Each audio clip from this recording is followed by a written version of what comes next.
Everyone dreams about millions. They talk about stocks, real estate, crypto, startups. But until you get your first 100,000, you're not even in the game. You're just pretending. Why is it so hard? Because you start with nothing. And nothing compounds to nothing. It's like trying to push a heavy boulder from a dead stop.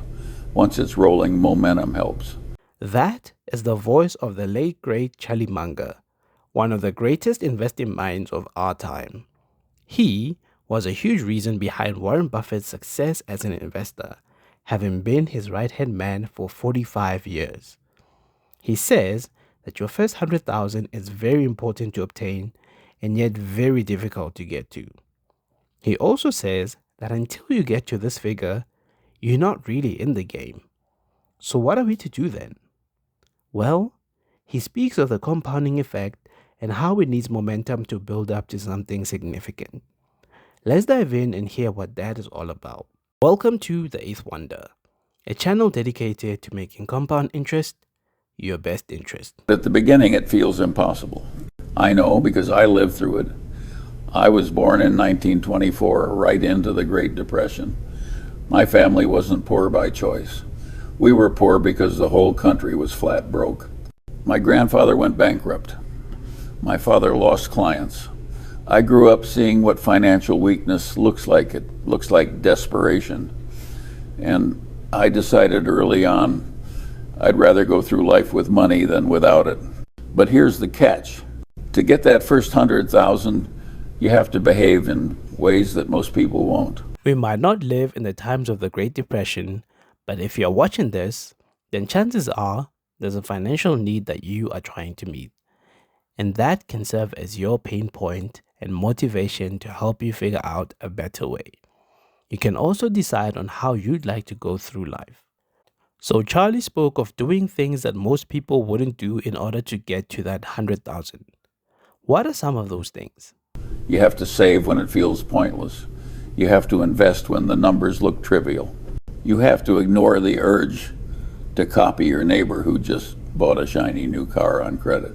When you're young, $1,000 feels like a lot. You save it and it earns $20 in a year. You think, this is useless. That's why most people give up. They'd rather buy a toy today than plant a seed for tomorrow. But the joke is on them, because those small sums, disciplined over years, become something formidable. Once you cross 100,000, the compounding engine finally starts working in your favor. 10% on 100,000 is 10,000. Suddenly the returns are visible. Suddenly the effort feels worth it. Most people never get there, not because they can't, but because they're impatient, stupid, or both. They want shortcuts. They gamble in casinos. They speculate in hot stocks. They think wealth comes from brilliance. It doesn't. It comes from surviving long enough for compounding to do the heavy lifting. Did you expect some revolutionary answer? Some great idea that you've never heard before? The truth is actually quite simple, isn't it? Save, invest, and live within your means. That's the formula.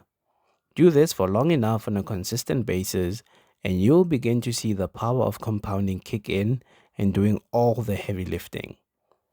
Focusing on that goal instead of what others are doing will serve you well in this endeavor.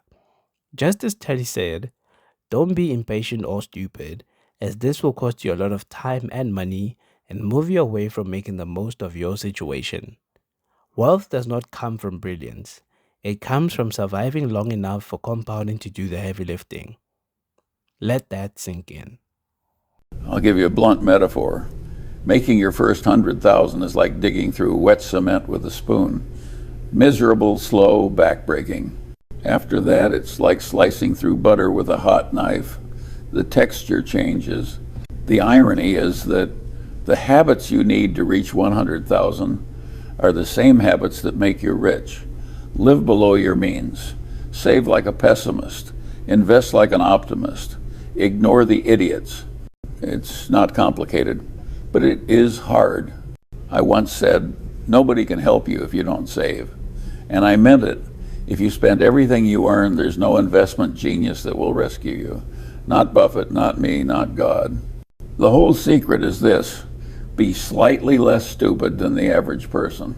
Don't envy, don't overspend, don't borrow too much, don't chase hot tips. Do that long enough, and your first 100,000 will come, and then the next 100,000 will come faster, and faster after that. So Munger uses very strong imagery to help us understand just how much of a difference that first 100,000 can make. It may not be easy, but is well worth the effort. I like how he also addresses one of the biggest weaknesses most of us have, which is the idea that you can find a shortcut and get there fast. This normally clouds your judgment and causes you to lose money and time, which are both very valuable. The advice to save like a pessimist and invest like an optimist is one that I really like and agree with. It makes all the difference here is doing as much as you can to help the boulder roll further down the hill. Munger also spoke of how once you've achieved your first 100,000, the next one comes easier and faster, and that continues to be the case with each of the next 100,000s. Can you imagine that? All this, he said, can be achieved if you're slightly less stupid than the average person. This means living within your means and saving and investing consistently. When I was a young lawyer, I didn't make much, but I kept saving. I bought a few stocks. I lived simply. I didn't buy things to impress people I didn't care about. Eventually, my pile grew. The discipline of those early years carried me the rest of my life. Here's the real kicker. I'm not saying 100,000 makes you rich. It doesn't. But it proves you're capable of discipline. And discipline is the rarest commodity in the world. If you're under 40 and broke, don't despair. But don't kid yourself either. You need to save until it hurts. You need to sacrifice. You need to look your friends in the eye when they laugh at your cheap habits and know you'll outlast them. Because in the end, the compounding machine doesn't reward the cleverest.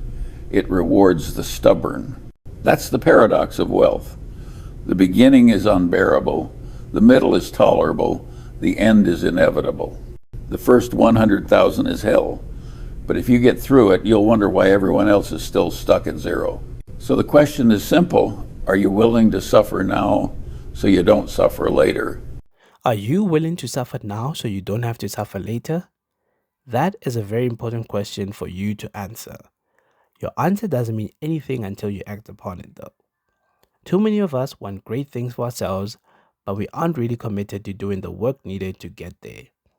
I've been guilty of this myself, and unless this changes, none of those desired results will come our way. So the efforts put into obtaining that first 100,000 build discipline, the kind that you will need in order to stay the course when it gets tough. And trust me, it will. When it feels hard and things are going slow, just remember Munger's words when it comes to investing and wealth building. The beginning is miserable, the middle is tolerable, and the end is inevitable. I am inevitable. You know who doesn't get rich? The guy keeping up with the Joneses. You know who does? The guy who quietly keeps piling up his money while the Joneses drown in debt. The numbers don't lie. If you save $10,000 a year for 10 years, you'll have a pile that can compound. If you waste $10,000 a year trying to look rich, you'll have memories and credit card bills. Which one do you want? The cure is simple. Stop comparing. Think like an owner, not a consumer. Care about your own pile, not your neighbor's, because the world doesn't care how you look. It only cares what you can withstand when the storm comes. If you can kill envy, you'll save more. If you save more, you'll hit that first 100,000 faster. And if you hit that first 100,000, you'll laugh at all the people still trying to keep up appearances. So the next time you feel envy, remember this. It's the only sin where you don't even get to enjoy the sin. All pain, no reward. You can do better than that. You can do better than that. You can do so much more by staying the course. In a world that values the present more than anything, you will do yourself a huge favor if you are future focused and you work hard to build for it. Investing and building your first 100,000 is a sign that you are focused on the future, and this will pay you out in due time. Munger's advice to think like an owner and not a consumer is a gold nugget. When you invest, you're actually acquiring a bit of ownership, and the more you own, the more you get out of it, which is what compounding is all about. Don't be caught on the wrong side of compounding. Or as Munger put it, don't become a pauper in a fancy suit. At the start of this video, Munger spoke of how your first 100,000 is both worth it and very difficult to get to. From everything he said, it is clear that the biggest factor that makes it difficult is ourselves. If we can let go of all distractions and focus on being consistent, then that first 100,000 will come quickly, and then we can have the confidence to keep going and keep making a difference. If Charlie Munger was able to help Warren Buffett make better investing choices, which led to great success, then his words should be good enough to help us get to that first 100,000. If you'd like to learn more about investing and how to go about it, then hit the subscribe button and turn on notifications so you're the first to know when the new videos drop. Also make sure to check out the channel for other videos you can learn from. I hope that you found value in watching this video and hope that you'll find even more value in your investing journey.